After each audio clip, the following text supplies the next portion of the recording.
গতকাল রাত থেকে তুষারপাত শুরু হয়েছে। সকালে ঘুম থেকে উঠে দেখি আকাশে এক চিলতে রোদ। এক কাপ কফি নিয়ে বসলাম। সকালের প্রধান কাজ যেটা, পত্রিকা পড়া। বিবিসি খুলে দেখি তারা হাদির উপর একটা রিপোর্ট করেছে। ক্যারিয়ারের শুরুর দিকে হাদি দুই একবার মুখ খারাপ করেছিল। বিবিসি এই ব্যাপারটি তাদের রিপোর্টে বেশ কয়েকবার গুরুত্বের সাথে উল্লেখ করেছে।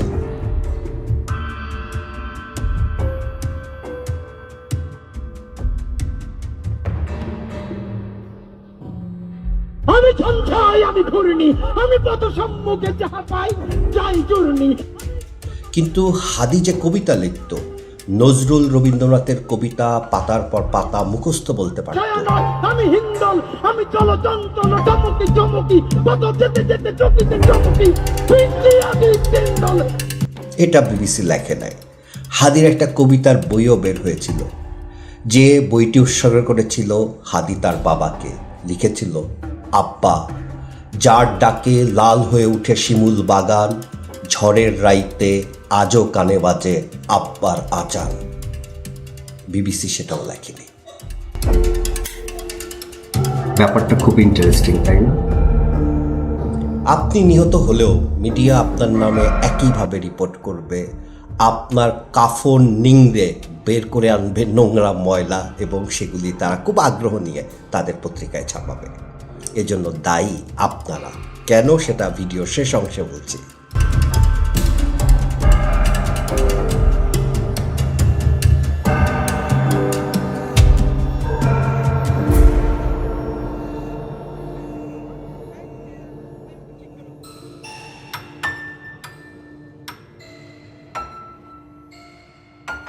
আমরা অনেকেই ভাবি হাসিনা একজন ব্যক্তি বা একজন মানুষ।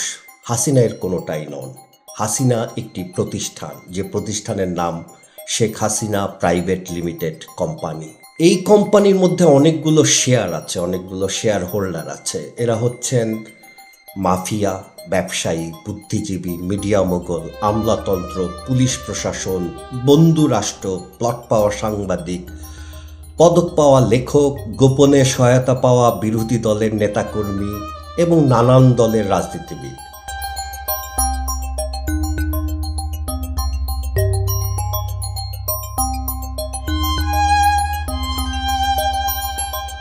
শেখ হাসিনা তার দীর্ঘ জীবনে এই সমস্ত শক্তিগুলোকে ধীরে ধীরে নিজের কবজায় নিয়ে এসেছিলেন এবং তাদের প্রত্যেককে অকল্পনীয় রকমের লাভ বা প্রফিট দিয়েছেন।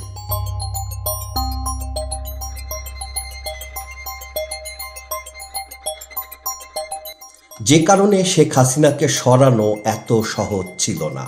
স্যাংশন, মানবাধিকার সংস্থাগুলোর চেঁচামেচি কোনো কিছুতেই তার কিছু যায় আসছিল না। শেখ হাসিনা প্রাইভেট লিমিটেড কোম্পানির বিপরীতে একটা শক্তি ধীরে ধীরে এক হচ্ছিল।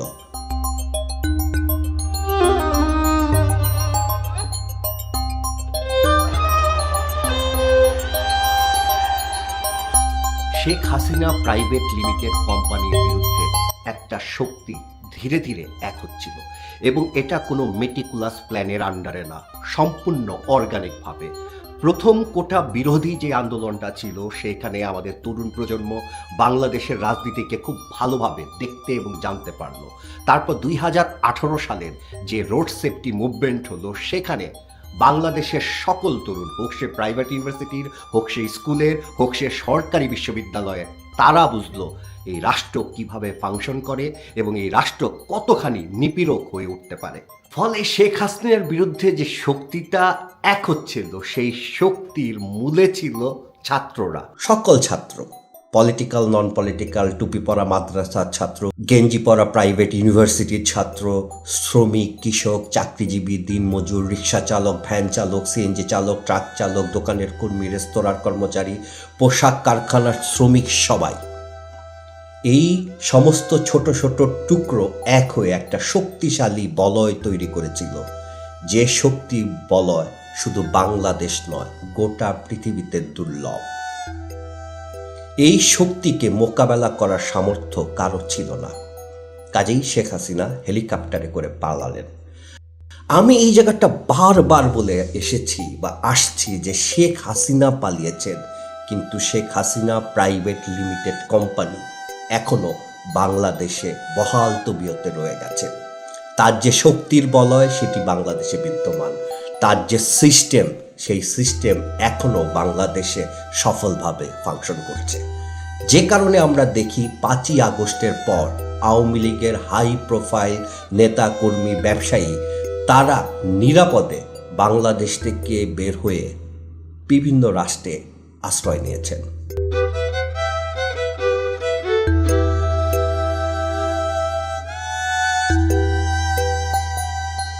এবার আসি জুলাই শক্তি নিয়ে। জুলাই শক্তি আর জুলাই শক্তি নেই, এটি এখন বহুভাবে বিভক্ত হয়ে দুর্বল হয়ে গেছে। এখানে কেউ মাস্টার মাইন্ড, কেউ সমন্বয়ক, কেউ ছাত্র উপদেষ্টা, কেউ জুলাই যোদ্ধা, কেউ কেউ ক্ষমতা আর এমপিত্বের লোভে আপোষকামী। এর ফলে প্রথম যে ক্ষতি হয়েছে সেটি হচ্ছে জুলাই শক্তি জনগণের কাছ থেকে বিচ্ছিন্ন হয়ে গেছে।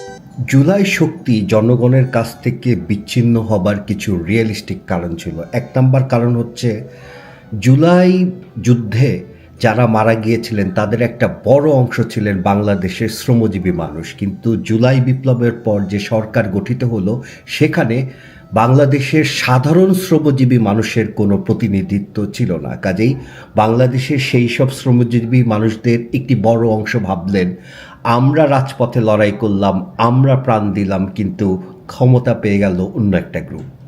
দ্বিতীয় কারণটা আরও ইন্টারেস্টিং, সেটি হচ্ছে জুলাই নিয়ে মানুষের প্রত্যাশা ছিল আকাশচুম্বী, এবং আমরা সকল পক্ষ অন্তত এই বিষয়ে একমত হতে পারি জুলাই পরবর্তী সরকার মানুষের সেই প্রত্যাশার ধারে কাছে যেতে পারেনি।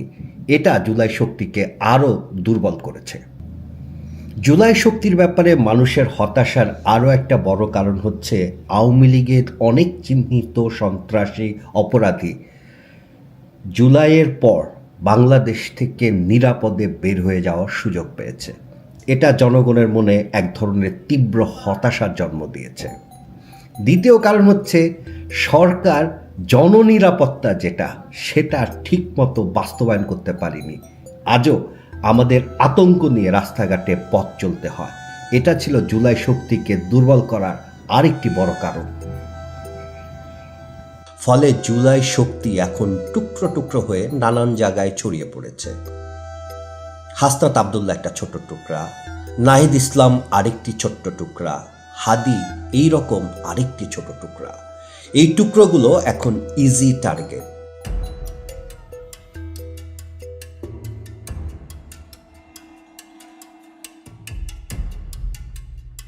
হাদি কেন টার্গেট?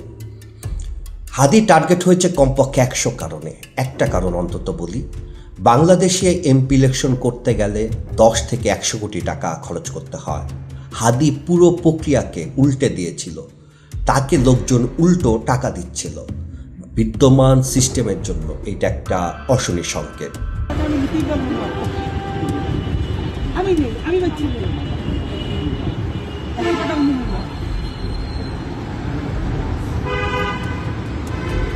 এমপিদের কাজ হচ্ছে ভোটের সময় বা ইলেকশনের সময় ভোটারদের হাতে অল্প কিছু টাকা গুজে দেয়া, তারপর নির্বাচিত হওয়ার পর সেই ভোটারদের শরীর থেকে সমস্ত রক্ত শুষে নিয়ে নিজের ব্যাংক ভর্তি করা। হাদি এই পুরো খেলাটাকে উল্টে দিচ্ছিল।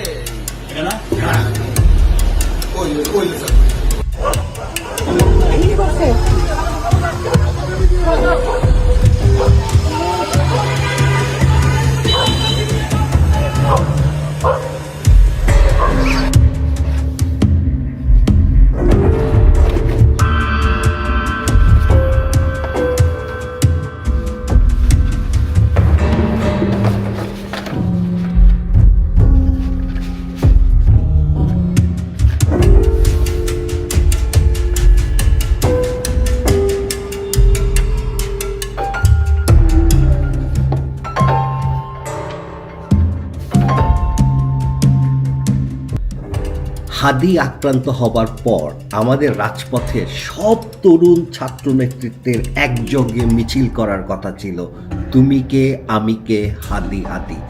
এটি না করে তারা একে অপরকে দোষারোপ করা শুরু করলেন।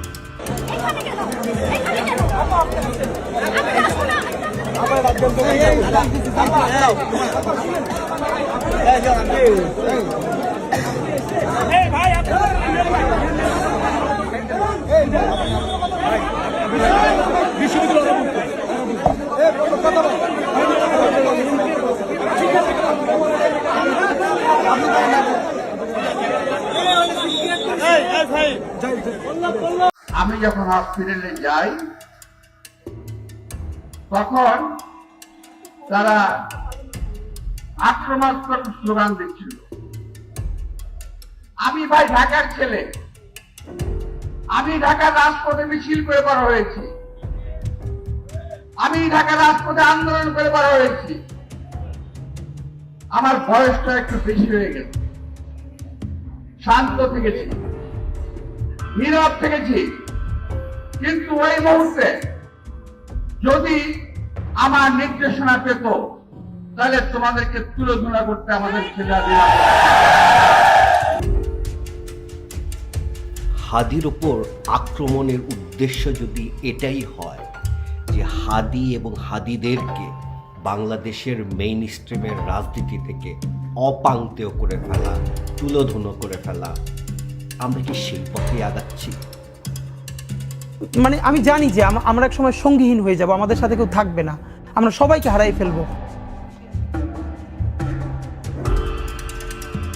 আর খেয়াল করে দেখুন, শেখ হাসিনা বারবার বলছিলেন তিনি ফেরত আসবেন, তিনি কিন্তু ফেরত এসে গেছেন। হ্যাঁ, শেখ হাসিনা আসেননি, কিন্তু শেখ হাসিনার ভয় আমাদের ভেতর প্রবলভাবে ফিরে এসেছে। মামলার ভয় নয়, গুমের ভয় নয়, জেল জুলুমের ভয় নয়, শেখ হাসিনা আমাদের মধ্যে ফিরিয়ে এনেছেন মাথায় বুলেট নিয়ে মাটিতে লুটিয়ে পড়ার ভয়।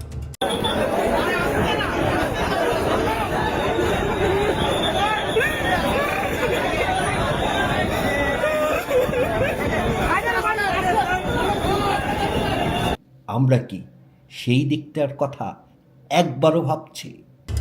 বাংলাদেশে শেখ হাসিনা থাকবে না, কিন্তু তার ভয়টা থাকবে। তাই 16 বছর যে ভয়ের ভেতর আমরা ছিলাম, সেই ভয়ের পরিবেশ আবার ওইভাবে ফিরিয়ে আনতে হবে। আমি এইখান থেকে নড়ার আগে এইখানে যদি বোমাও মারে আপনারা কেউ নড়বেন না। সবার আগে আঘাত আমার উপরে আসতে হবে।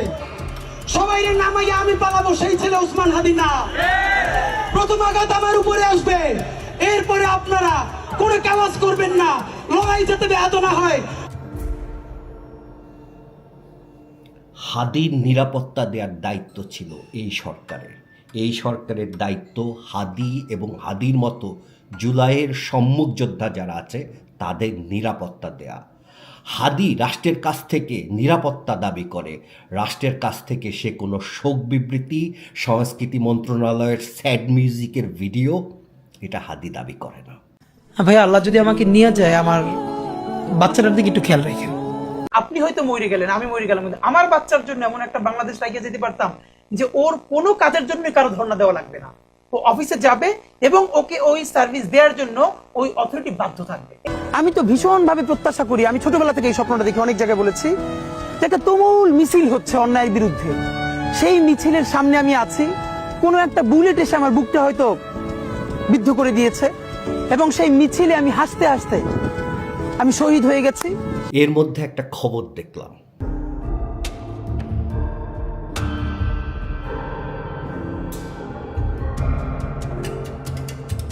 এই কাজটা কইলেন না। আমরা অলরেডি জুলাইকে বিক্রি করা শুরু করেছি। অনেকে আমরা জুলাইকে বিক্রি করে আঙ্গুল ফুলে কলা গাছ বানিয়ে ফেলেছি। হাদিকে বিক্রি না করলে হয় না। হাদিকে নিয়ে নতুন কোনো চেতনার দোকান আমরা না খুলি। হাদি আমাদের কাছে যেটা চায় সেটি তার একাধিক ইন্টারভিউতে সে স্পষ্ট করে বলেছে।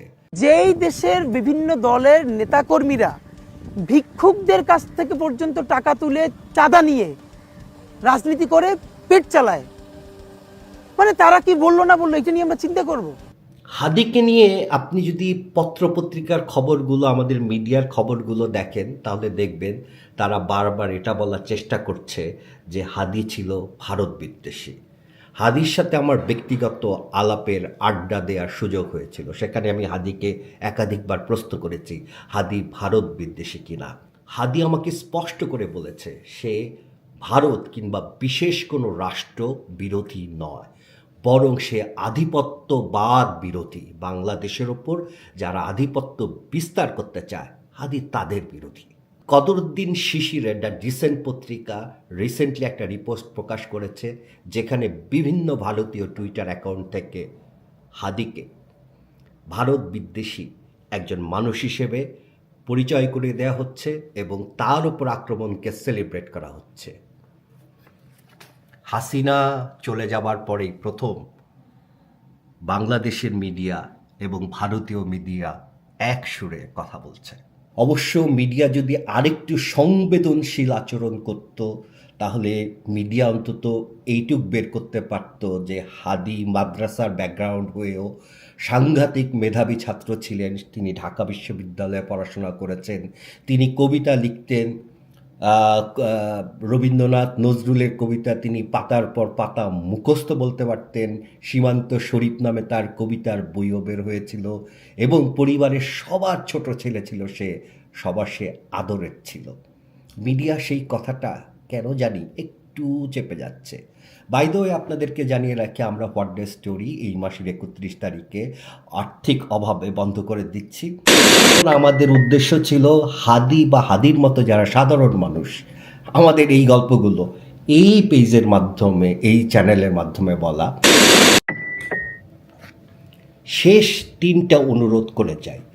বাংলাদেশের সকল তরুণ ছাত্রনেতা, তরুণ শিক্ষার্থী, অভিভাবক, আপনারা একযোগে বসুন, সাথে সিনিয়র রাজনীতি নেতৃবৃন্দকে নেন এবং আপনারা ডিসাইড করুন এবং ঘোষণা দিন বাংলাদেশে শেখ হাসিনার ভয় এবং শেখ হাসিনার রাজনীতি আর কোনো দিন ফিরবে না। আপনাদের এই ঘোষণা সাংঘাতিক শক্তি হিসেবে বাংলাদেশে কাজ করবে। 2, হাদির দলে যারা আছেন, হাদির অনুসারী যারা আছেন, আপনারা ঘোষণা দিন 1 নম্বর হাদিকে ফেলে দিলে আপনারা হাদি নাম্বার 2কে মাঠে নিয়ে আসবেন। হাদি নাম্বার 2কে ফেলে দিলে হাদি নাম্বার 3 নির্বাচনে দাঁড়াবে। কোনোভাবেই মাঠ ফাঁকা রাখা যাবে না। 3, এই ভিডিওটি আপনারা সোশ্যাল মিডিয়ায় #WeAreHadi লিখে শেয়ার করুন এবং আমাদের এই শক্তিকে ছড়িয়ে দিন গোটা বাংলাদেশে। Good night.